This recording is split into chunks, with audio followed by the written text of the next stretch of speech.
Hello and welcome back to the On the Ball podcast. This is episode 127 of the show, and we are once again here to discuss the National Rugby League. Another good round. Actually, it was a better round than I was expecting. I gave a little bit of a warning last week that this round might be a bit of a stinker, but it didn't actually stink up the place as much as I was expecting. There were some high scores, there was some big margins, but not too many. Well, there was less than I was expecting. I was expecting a fair few blowouts.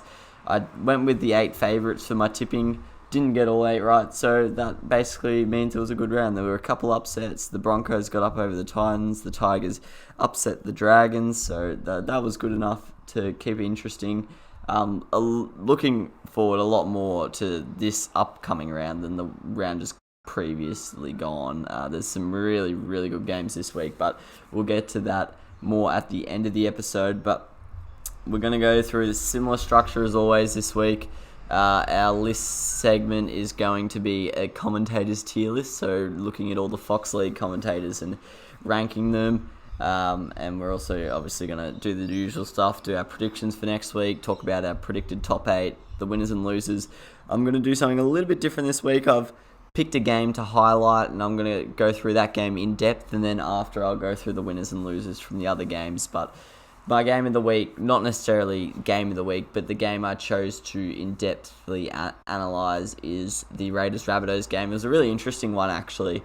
A lot of people have come out of it saying the Raiders are no good, but I actually don't really get that. I'm not sure how you come out of that game and say that, personally. The Rabbitohs have been on fire all year, probably unanimously voted as the third best team in the competition behind the Panthers or Storm, whatever way you rank those two teams. And the Raiders came within a bee's dick of beating them. They had 2 disallowed tries at the end, both controversial, and they were themselves missing. I know the Rabbitohs were missing Latrell, but the Raiders were missing Shans, Hodgson, Papali'i. And then George Williams pulled out just on the verge of the game, so I don't really get why everyone's hating on the Raiders. Yes, the start to their year has been poor. There's no avoiding that one, but I think their performance on Thursday was encouraging, if anything, to me anyway. It was a really good intensity of the game, good atmosphere. It was just high-quality footy. You knew both the teams were pretty good sides, but ultimately the difference was just the Rabbitohs were too classy in attack. I think most of the game was fairly even, but the Rabbitohs didn't really have to get out of second gear to score points, which is the way Wayne Bennett's built that side and the way they play. They would pretty much every chance they had in the opposition 20, it felt like they scored anyway. So that was a little bit disappointing from the Raiders, how easily they let the Rabbitohs concede, because I thought that was something the Raiders were going to be different to than the Rabbitohs' previous opponent, so that was a little bit frustrating, and I know Ricky Stewart was very upset about that in the press conference. But I think, well, the general vibe I get from it is that these two teams are coming out of this game less respected than they came into it, which I find bizarre. Wayne Bennett, I think his press conference might have had a big impact on the way people viewed their performance. He was really pissed off. So I reckon that might have shifted the narrative of the Rabbitohs having a good performance to having an average one. So I think Wayne Bennett, maybe that's what he wanted. I'm not sure. But more in depth, I thought, look, Benji Marshall got the 3 votes. And yes, I think he had a try assist, maybe 2. But I don't know. Like, maybe I just have my Tigers goggles on when I see this. I watched the Denon Kemp, Bloke in a Bar, Beers and Footy. That was really good, by the way. Check that out if you haven't. Absolutely love those. I wish they would do it for every game. I know that's pretty unfeasible, but it would be pretty cool if they could get a rotating cast and they covered every game, because it's cool just to watch. I actually watched it after the game, which was interesting, but yeah, I enjoyed watching it. Bo Ryan's a great guest. But yeah, they were commenting on Marshall stuffing up a little bit, and where I don't know, Andrew Johns did the voting, and I just think, if you've got nothing to do with Benji Marshall, maybe you just see the good things, which is like we do for opposition players, whereas someone who's invested in Benji, I kind of see the stuff he stuffs up as well. So I think, personally, I have a more well-rounded view of the way he's been playing, but maybe that's just me being arrogant, I don't know. But I thought he was exposed a little bit, especially in defence. I thought Elliot Whitehead caught him out a few times, but they just scrambled and made up for it. So I'm a little bit concerned about his defence in the big games because the Raiders aren't playing well and they managed to do it a little bit. So you'd think the likes of the Panthers, the Storm, even the Roosters will really find out ways to expose him in the line of defence. But why he's doing so well, I actually don't think he's playing that much better than he did last year, to be honest. I just think his mistakes happen in a part of the field where they're less impactful. We saw it a few times where he cocked up passes out to Johnston. I think he tried about 4 times. One was a try assist. I think the other 3 were turnovers. And no one really cares about those 3 turnovers because he is giving you a try assist, and that's his role. That's perfect. But at the Tigers, and I know I'm always on the back foot about the Tigers here. I do get that. But at the Tigers, he would do that stuff, and it would be like our only chance in the opposition opposition half, and then they're back on us. So it would be more costly, the mistakes. So that's another reason why I think he's looking like he's playing a lot better this year, but I'm not actually sure if he realistically is. He's having more impact, I guess you could say that much. And yeah, Benji ultimately got the last laugh. He was having a bit of a scuffle with Rapana throughout the last 20 minutes. He ended up winning the game, got the 3 votes. So ultimately, yeah, up yours, Rapana. I shouldn't say Rapana. But yeah, I just thought the Raiders put up a really good fight. I know a lot of people are off them. I just looked at Jamie Soward's power rankings on NRL.com, and I think they were down at 11th for him. But I'll talk about my predicted top 8 later, but I'm still not that worried about the Raiders. I think they did this last year, not as extreme, but I remember a game against the Tigers, they didn't look great. I think they played against the Knights in a really high-scoring game. Their defence looked awful against the Knights. So without Hodgson, without Papali'i, without Shans, without Williams, I thought they did well to only lose by 2 tries to the Rabbitohs. And in the end, if those... I actually believe they're obstructions. It's a really tough one to call. I see the argument with the first one that he actually ran to the side of Gula and Benji came out of the line to get to Gula, but I still do think he was in the way. And then the second one, look, I think there needs to be a little bit of clarification around the Shepherd rule. I think in the last, decade or so, they've kind of put the Shepherd rule away and they've just thought if he's not in the line, they'll let players run behind. But this year, it seems like they've kind of started to stamp it out. So in that sense, I get it, but they've still got to be more consistent with it, I think, one way or the other. So if we're going to start ruling Shepherds, that's fine being called back there because he did run behind him, but I don't think he got in the way of the line. So if we're not going to call Shepherds, then I think that one was a bit stiff. But that just showed that they were right in it till the end. I thought the Raiders were really good in defence this week, even though they did leak 34 points to the best attacking team in the comp, in my opinion. I just thought they put on some big shots. Blokes like Corey Horsburgh and stuff were really rushing out of defence, putting a lot of pressure on the Rabbitohs. And unfortunately, the Rabbitohs were just too good on the day. But if they do that against most teams will buckle under the pressure. And yeah, so I think Horsburgh needs to play because I think he really brings that to that forward pack. I don't know what the best forward pack is for them. It's a really tough. I thought this in the preseason. I was confused who was going to miss out or who was going to start on the bench. And I don't actually think they know themselves at the moment. We've had Tarp and his wife.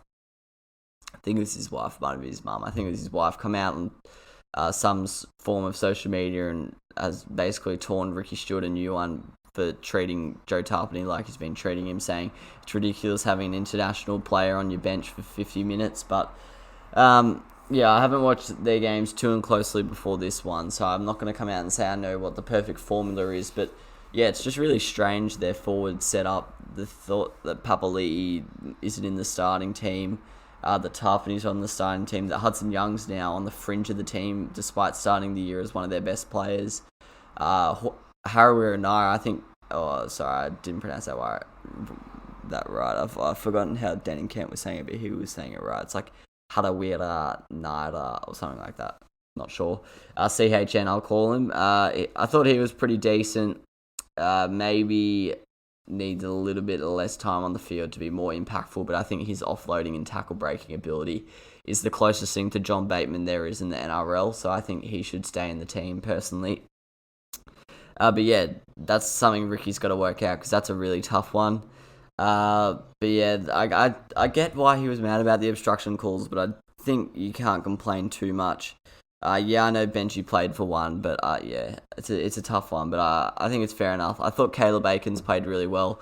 Not sure how long Chance is out for. It's been changed to indefinite, so that seems fairly serious. But I thought he played really well. Had a great tip-on pass for one of the early tries. And I wasn't his biggest fan at Penrith. I think in the podcast last year I came out and said I basically was just ripping him. But I think he was really good on Thursday.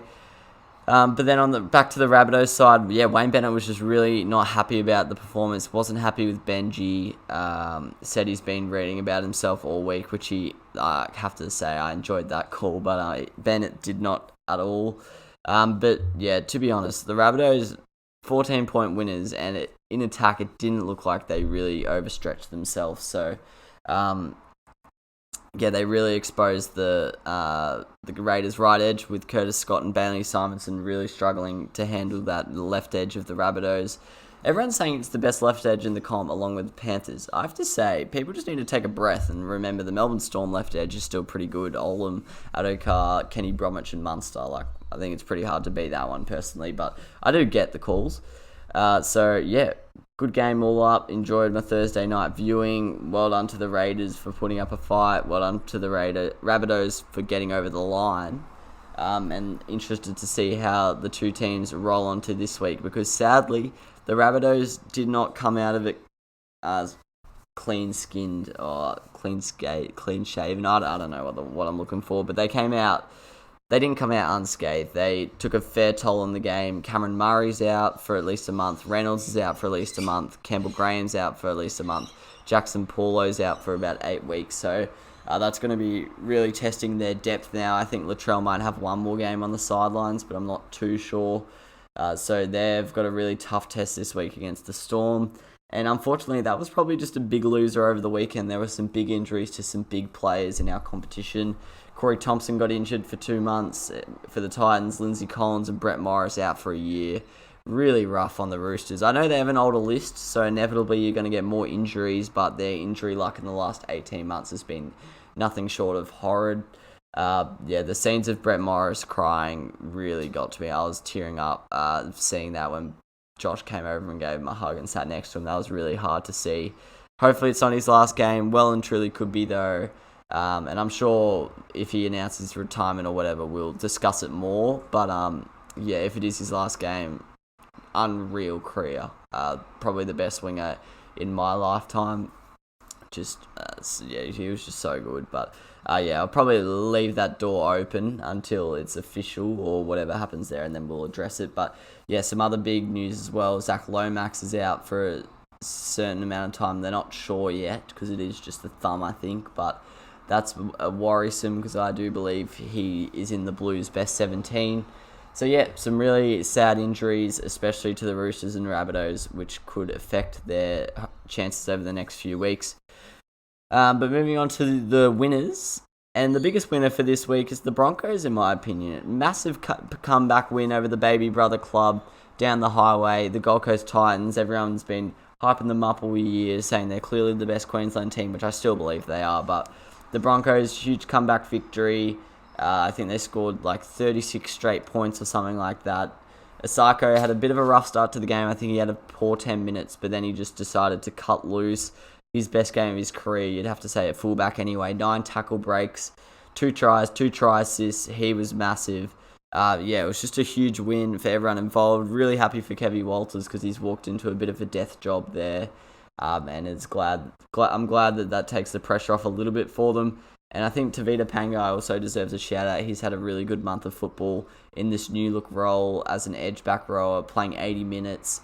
He's managing to harness his explosive power, his not lack of discipline, I don't know how to say it, but he likes living on the edge, and that was usually suited for a 30-minute role, and that was about it. But he's managing to harness that for 80 minutes, and he's having really good impact on games for an extended period of time. So huge win for the Broncos. They also come up against the other Queensland club, the Cowboys, this week in a very winnable game, which could see them go 2 on the trot, which I think would have to be the first time since COVID. I think they won round 1 and round 2 last year.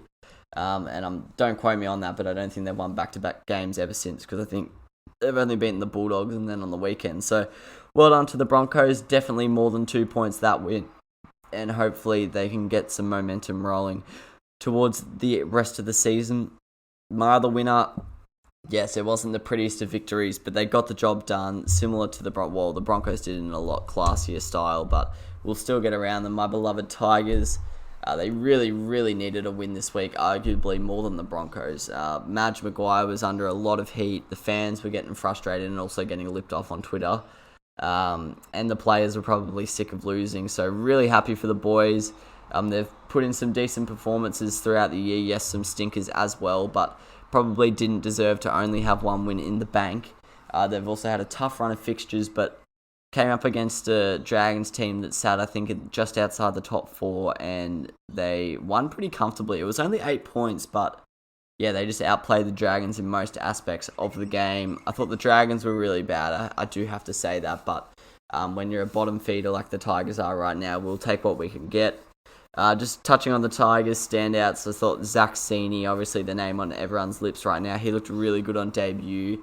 Played in the wing, can play fullback, can play centre. Interested to see where they play him this week, with Tommy Talau being confirmed that he'll be missing a game, at least a game through suspension. You'd imagine Roberts comes back in the centres and Sini stays on the wing, but I wouldn't mind him seeing in the centres. I just hope if he plays on the wing, he gets enough touches of the ball, because I think he has really good impact whenever he touches it. And yeah, for me, he's got to play the rest of the year. The fact that they took this long to get him in the team was a bit weird, but now he's there. I think he's got to stay in there. I think Dewey and Laurie, they've been the bright spots all season. I was looking at the League Unlimited, shout out to them, doing great work in the NRL media. I looked at their Dally M leaderboard because my older brother writes for them, and Dewey and Laurie were actually the only Tigers player to poll Dally M votes until yesterday, because Nofaluma got one. My brother decided that. Don't agree with it, but fair enough. But yeah, that just shows how good they've been in a struggling team. I think they're both in the top 12 in that leaderboard, so that's a very good effort. And they look like a really good fullback half combination for years to come, both young players, so really exciting for the Tigers. I have to say, Luke Brooks probably has got to leave soon. I hope he leaves for himself as well. It's just gone a little bit stale at the Tigers, and I think if you pair Brooks, Laurie and Dewey with a new halfback, I think that's the making of a really exciting team. Joey Leilua, I thought, played his best game for the Tigers. He managed, similar to Tavita Pangai, managed to harness that, that raw talent that often leads to a lot of penalties and turnovers, but he managed to control it a little bit. He used his flair when he needed to. He scored a good try. I think they need to go to him more. I think not Penis, that's what we call him in my family, Michael Ennis. He was talking about, I can't believe I just said that. He was talking about it, but they do need to go to him more in their own 10-metre line. Like, that's what he was so good at for the Raiders, so good at deciding whether to just burst through the opposition centre or flick one out to his winger. So he's probably locked in his spot for the next few weeks after just coming back into the team. The only thing I will say, I'm still unsure about the makeup of our forwards. I think McHaley deserves more minutes. He's averaging around 15 to 20 minutes for the year, and he comes on and he looks a class above. I know he's usually coming on when the other guys are tired, but he averages on the weekend he averaged 4 post-contact meters per run, which is really good. Say you run 8 meters, then he's giving you an extra 4. Where blokes like Alex Seyfarth were averaging 6 meters a run, so I think Tom Amone should come in for Seyfarth. I just don't think Seyfarth offers much, really, where I think Tom Amone could be pretty damaging up the middle. I think McHaley deserves a few more minutes. And yeah, really not exciting times. I'm not going to go that far, but it's going to be an interesting month coming up for the Tigers. They play a lot of teams around them in the ladder. They've got the Titans, they've got the Warriors, I think they've got the Dragons again. And then they go through a really hard stretch before their bye. But the next month, there's some winnable games in there. I think the Knights are also in there, so they've really got to try and harness this momentum, keep rolling through, try and pick up a few wins when they can, because when they face the tough teams, they're going to lose, and then Michael Maguire is going to be in the firing line as usual, so hopefully they can get some leeway going in the next month. But then touching on the losers. touching on the losers from the weekend, we've got the Gold Coast Titans, lost to the Broncos. Yes, want to focus more on the positives here. The Broncos had a good win, but yeah, the Titans really just need to sort out this consistency issue. They basically just seem to turn up every second week, and that's about it. We saw them get pumped by Manly, then they turned up last week, had a good win, and then disappointing again this week. So they've conceded 36 straight points to a struggling Broncos outfit. That's not good enough. It's just not good enough for a team that's pushing for finals. That means they've conceded 30 plus points in 2 weeks running. 3 weeks running actually, because they had Manly, South, and then here. And yeah, they've just really got to lift. Some of the other teams around them in that 7th to 8th to 9th bracket are starting to lift, like Manly and the Warriors. So they've got to go with them. Otherwise, they're going to be left behind. And they have quite a few Origin stars as well who are going to miss games. So they've got to start picking up the wins while they can. Another team in the same boat there. The Knights, really disappointing loss to the Roosters, 38-4. I wasn't expecting them to win, but I said they were a solid chance, and I know a lot of people tipped them for the upset, but they got absolutely pumped, 38-4. I didn't actually catch this game, but my dad said it was just a really awful showing from the Knights. They're just really over-reliant on Ponga and Bradman Best, what I did see of what I saw. They're just not got enough creativity, and I don't want to bash on him because A, I haven't watched all the Knights games this year. I've watched most of them, and B, at the best of times, I don't respect the hooking craft as much as others, but I just think Jaden Brayley needs to give them a little bit more out of dummy half. Everyone loves him, everyone raves about him, but I think the game has progressed past just a passing and tackling hooker. I think now you need to add maybe a couple kicks here or there, but in particular a running game. He only scooted 6 times on the weekend and he touched the ball 106 times. So I think he's got to take more runs out of dummy half, especially with the set restarts. You see people like Harry Grant, Damien Cook. I know they're the very best at their craft, but they're taking runs, every 3 or 4 tackles it seems. So I think that's something Brayley needs to work on, because at the moment he's really not helping out the rest of the team in terms of creativity. Blake Green, I know he's just a fill-in, but him and Kurt Mann at the moment, they just got to lift, because right now everything's down to Ponga and Bradman Best, and it's not a sustainable way of point scoring. It'll work every now and then when Ponga plays really well, like he did the other week in the Pooh game, but it's not going to work week in, week out. So that's something they need to work on. And it's really frustrating because their team on paper, you compare it to other teams around them in the same ballpark, and they should be well and truly ahead of them. And in my opinion, they've on paper got a team that can push the likes of, the Roosters, even Parramatta, and they're just so far off, which is really disappointing. And I'm sure it's more disappointing for Knights fans. So I hope they turn it around soon. And then final loser is the Dragons. They've really lost their mojo in the last 3 weeks after a great start to the season. I think it was the loss to the Warriors. That looks like it really, really hurt them. I think that Parramatta game seems to have been a bit like their grand final, and they're still a bit hungover after it. Easy loss to the Roosters, easy loss to the Warriors. Pretty poor loss to the Tigers, realistically, from their point of view. So it's disappointing for their fans. It looked like they were a really good chance to make the 8, but if they don't change their performances in the last few weeks, they're not even going to get close. They completed at 67% on the weekend, which is not good enough for a team at the best of times that struggles to score points. There's teams like the Rabbitohs, the Panthers, they can get away with having poor completion rates because when they're down there, they make it count. But the Dragons, not so much. So, and in defence, they were awful. They missed 45 tackles, and this is compared to the Tigers who made 16. So the worst team in the comp, pretty much, the worst defence. Missing 16 and you're missing 3 times that. That's really, really poor.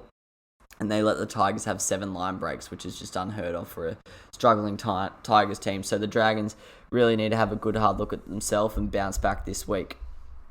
Alright, that moves me on to my top 8 prediction. We always do the rolling bracket. Once again, controversially, I'm pretty much rolling with the same top 7, even though the Raiders and Titans are starting to falter and the Roosters have suffered some key injuries, but the only change I'll make is I'm putting the Eels 3rd and the Rabbitohs 4th. I just think the Eels, I think they have less Origin players. That's a big one. And they're seemingly less injury affected at the moment. The Rabbitohs are struggling with injuries. They're going to lose a lot of players through Origin. And I just think the Eels, in the regular season, I'm not saying the Rabbitohs are worse than the Eels, but I think the Eels will finish higher in the ladder in the regular season. So I've bumped them up to 3rd, the Rabbitohs down to 4th. Still got Storm 1, Panthers 2, Roosters 5, Raiders 6. I'm still holding on with the Raiders here. I need to see more for me to lose faith. And then we have the Titans in at 7th. I still think they're I still think they're a better side than the teams below them. And big change. I thought their performance against Panthers was very respectable. I'm chucking in the Seagulls at 8th. I just think the Dragons haven't showed much in the last 3 weeks. They were my 8th last week, so I'm bumping them out. Tigers aren't good enough. The Knights aren't playing well at all. I think the Warriors are a good chance. I know Jamie Soward thinks they're going to make it. My only concern for them is they're going to go back to New Zealand at some point.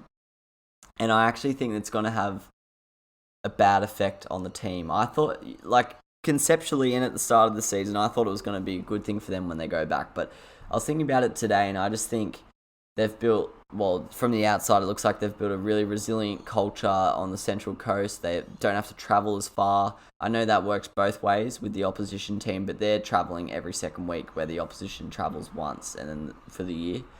So I think the travel will be really hard on them.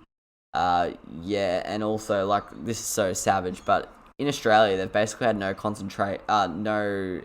they've been able to concentrate. They've had no distractions. Sorry, that's what I was meant to say.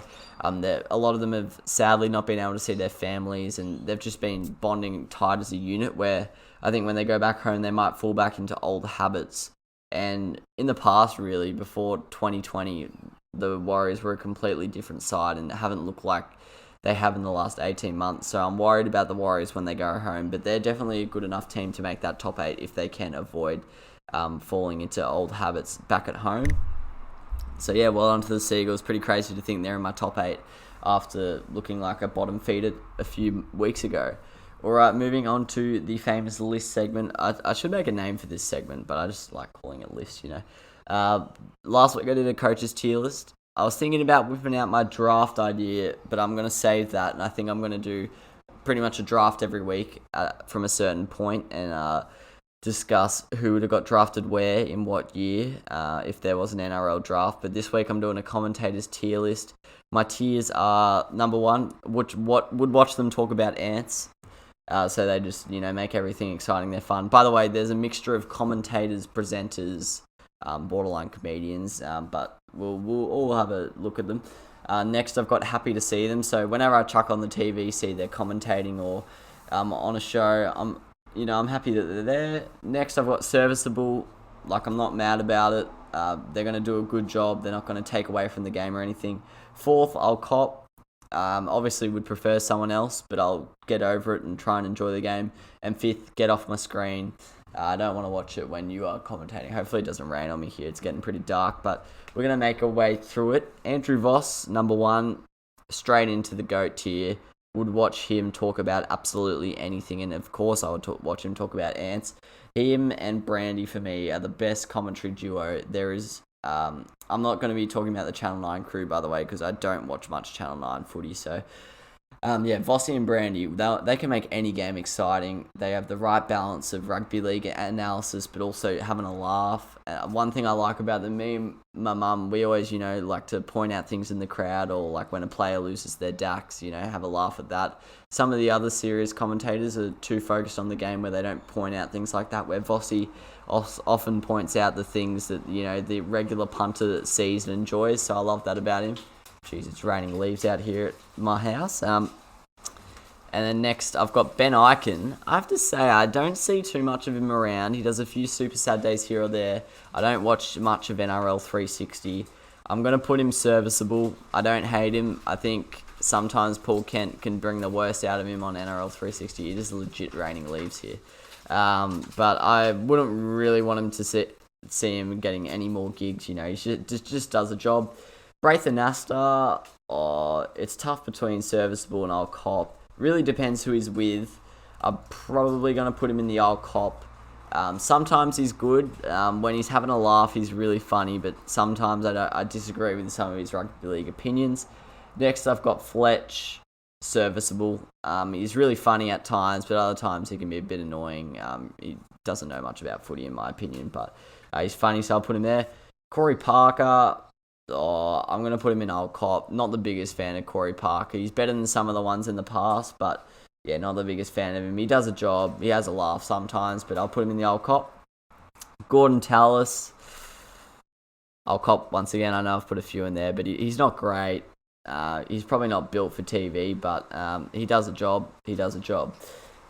Brandy, would watch them talk about ants. I think he's one of the best analysts of the game at Fox League, and probably next to Cooper Cronk, who's actually not on my list here, but Cooper Cronk's pretty good as well. But yeah, Brandy, right up there with Vossi, is my favourite commentator. We're actually getting rained on here, I think, so we might have to call this off, but we'll keep pushing through the rain for a little bit to see what happens here. Next, we have Hannah Hollis. She's serviceable. She does a job, nothing special. And yeah, it's starting to rain, so I'm going to have to call half-time on this potty. And we're back. It is approximately 9 hours later, but we are back again to do the second half of the podcast. Different location, as you can tell, but we may do with what we've got. So I believe I got up to Hannah Hollis in the presenters. I did realise that there's a few missing, so I'll try and do a few at the end that I know I'm missing. There might be a few that I miss, or there might be some on here that are old, but after Hannah Hollis is the professor. Obviously not a commentator or anything serious, but he's right up there. I'm not going to put him on Vossi's level, but I'll put him on the happy to see them. I regularly watch their segments of the Matty John show on YouTube, and they're very, very funny blokes. So he's right up there. Put Barney up there as well. Jess Yates, she's serviceable. Does just straight up and down. Bowls good line and lengths. Yep, she's solid. Justin Hodges. Yeah, look, I'm sorry, man. I'm putting you get off my screen. Just don't think he's really a natural at it. Yeah, it's a bit rough. Obviously, it's not his main job, as he is a bloody good footballer. But yeah, get off my screen, Justin Hodges. Sorry, mate. Kevy Walters. I'm going to put him happy to see them. He's very energetic, very enthusiastic, loves getting up and about. Obviously, in a coaching job now, so he's not commentating, but we'll put him in the happy to see them. Lara Pitts, serviceable again. I probably prefer her to Jess Yates. But still, once again, just solid, does the job. Mal Meninga, I'll go cop. I won't put him in the get off my screen, but he's alright. I don't think he adds too much to the experience, but he does a job. Matty Russell, happy to see them. Very, very good at his job, similar to like a Andy Raymond was at Fox. Just a bit of sideline work, sometimes commentates, but usually sideline work. Tries to get a few cheap gags here or there. Matty Johns, happy to see them. Probably not putting him in the would watch them talk about ants tier like Vossi and Brandy, but very funny man. Watch his listen to his podcast in lockdown, and him and his family are very funny. So put him there. Megan Barnard, I'll put her in happy to see them. I think she's one of my favorite. She's probably my favorite out of Lara and Jess, but she's right up there. Very good at her job. Michael Ennis, it really depends who he's with. Similar to Braith, at times he can be very annoying. At times he can be pretty funny, like he was on, I think it was Thursday night. Him and Vossi were just taking the piss. Might have been Thursday, I'm not sure. That might have been the Tigers game, actually. I'm getting confused, but Ennis, I'll go serviceable. Nothing special. Sometimes his pronunciation of words, like, he just has the most Aussie accent of all time. Like, full goes in for the moit. Like, he says the Tigers, where it's the Tigers, maybe that's right. Hindy, I prefer Hindy to Fletch. I'm going to go Hindy, happy to see them. I think Hindy can talk about footy when he wants, whereas Fletch not so much. But, yeah, he's also a very funny man. Kenty, get off my screen. Shocking bloke. Enough said. Blocker, I have to say, even though I'm a Tigers fan, I'm not a fan of Blocker. I'm just going to put him in the old cop.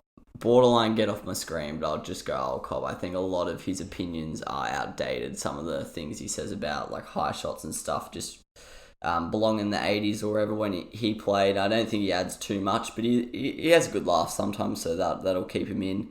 Warren Smith. Now, that's a tough one. I've probably got him. No, he's not as good as Vossi, but he's probably the second best play-by-play caller in my opinion. I actually don't mind Brenton Speed, but yeah, I'll go him. Happy to see them. Like listening to a Warren Smith call. Yvonne Sampson, serviceable. She does very well. I think she does Super Saturday. She's very good at that. But yeah, just good at her job. Who else are we missing? Cooper Cronk. I'll put him in serviceable. Very smart guy, but sometimes needs to be a little bit more succinct with his points. We usually laugh about it with our family. He likes to make a point over like 2 minutes, which isn't really the greatest in a live sporting game because, the game's always moving. Dan Ganane, I liked Dan at the start, but now I probably prefer the other guys to him, so I'll put him as serviceable. I don't think he's anything special. I think he's probably better for radio than TV, but yeah, he's solid. Anyone else I'm missing? Barney, kind of accounted for him. Andy Raymond, if he was in there, I would have put him in. Would watch them talk about ants. He was one of my favourites. Brenton Speed, happy to see him. I actually think he's pretty funny, although he doesn't know as much about rugby league as some of the others. He's pretty funny. So yeah, let me know your thoughts on that list. Let me know if there's any I missed. Maybe do Channel 9 one in a few weeks, but I don't really watch much Channel 9. All I know is Gus Gould would be get off my screen, and so would Rabs, because they're both 98. That's the average as well, not combined. Alright, that moves us into our week round 9 prediction. Believe it was round 8 on the weekend. Sure bet of the week. It's a tough week, this one. Just really looking forward to it. Should be a really, really good round of footy. The only one I'm really confident in is the Panthers to beat the Sharks. There's some other ones that I'm 75% sure they'll win. Definitely going to tip them, but not going to put my house on it. Where like Panthers to beat the Sharks. The Sharks are in really bad form right now. They are due for a bit of a bounce back performance, but I think even at their best, they're not good enough to beat the Panthers. And it's also a blue bet stadium. Panthers don't lose in general, so they're not going to lose there. Ever since the John Morris sacking, they've just gone downhill with the Sharks, which is good to see because the way they treated John Morris, they deserve bad results this year. So, yeah, I actually kind of want the Panthers to smack them, really. Upset of the week, I'm going to go... There's a few I think are a good chance this week, but I'm going to go the Broncos to beat the Cowboys. And I know it's a bit weird to buy into the Broncos after one win over a non-Bulldogs team in, 18 months. But I think on paper, if you compare the Cowboys to the Broncos are a better team. I would say their form lines, although the Cowboys have more wins, if you actually adjust it for who they've played and how they've played, I would say the teams have been playing fairly similar. Yes, the Broncos got that blowout loss against the Eels, but I'll scribble that one off where the Cowboys just beat the Tigers. They beat it out of form Raiders. They lost to a Warriors team where the Broncos have been putting up some okay performances against some tough teams. So I'd say it's similar. Their form lines are similar and the Broncos team's better on paper. So I think the Broncos have more match winners. So I'm going to back in Broncos for back-to-back victories. They're paying $2.25. It is hard to play in Townsville, but Broncos usually get up for the Cowboys games, and I reckon that win will do wonders for their confidence. And looking at the game spreads, so I've got the Panthers. I like them at minus 18.5 start. I think they're going to put the Sharks to the sword, to be honest. After not a down week last week, but a tighter game than usual against the Seagulls. The Raiders are playing the Knights in... Oh, I'm not sure where it is, but it's not in Canberra. It's somewhere in the country, I believe. Or it could be in the Northern Territory. Not 100% sure, but the line is 6.5 and the Raiders are favourites, obviously. But I reckon the Raiders will bounce back. The Knights are in really, really bad form. Got pumped by 34 by the Roosters. Yes, the Raiders aren't playing great. And yes, we don't know if any of their injured players will come back, including George Williams. But yeah, I reckon they're a chance for a bounce back. And I think they're going to win. So that's a pretty small margin. So it's a good chance happening. And then the Broncos obviously at the line. I tipped them in the head-to-head, so why not at the line? Actually, I don't know if I'll be tipping the Broncos in head-to-head, but that's my most likely upset. Some of the other likely upsets... just running through the games here, I think the Storm will beat the Rabbitohs. I'm not too confident in the Rabbitohs after all their injury losses. By the way, it just came out in between the recording of this that Adam Reynolds has avoided surgery and could be back this weekend. So that's good news for the Rabbitohs. I think the Eels will beat the Roosters. I think they might be too short odds in terms of, I think the Roosters might be decent value, but I'd still tip the Eels at Bankwest. The Raiders to beat the Knights, I like that. The Tigers and the Titans. I would tip the Titans, but I do think the Tigers are a sneaky chance. Then on the Sunday, Manly and the Warriors. Yeah, I'd probably tip Manly just given their recent form. Warriors are a good team and have accrued quite a few wins, but I just think Manly would be too good on the day. And then Dragons, Dogs. You can't really tip the Bulldogs, can you? So the Dragons are playing bad, but you got to back in them there to have a bounce back victory over the Doggies. So exciting round of footy. There's no real sure bets apart from the Panthers to beat the Sharks. So they should get 7 competitive games, hopefully anyway. And hopefully I'm here next week talking about a brilliant round of football that has captivated the country and the world's rugby league fans, because that would be great to see. And then we've got Magic Round next weekend, and then before we know it, it's Origin. So very exciting period right now in the NRL. The ladder's starting to take shape. We've got the Panthers up top, the Eels and Rabbitohs tied for second, then the Roosters and Storm 4th and 5th. So the big dogs have already separated themselves, but below that, 6th and down is going to be so competitive this year, especially if the Raiders don't get their shit together. Teams like Manly, Titans, Warriors, Dragons, Sharks, even the Knights, even the Tigers, maybe even the Cowboys. Any one of them could make finals, so that's really, really exciting for the competition after the last couple of years. The top 8's been decided fairly early on, so hopefully that keeps going. And yep, go the Tigers. Good luck for your teams. Let me know what you've thought about the episode down in the comments and social media. But cheers for another week, and we'll see you next week. Cheers, bye.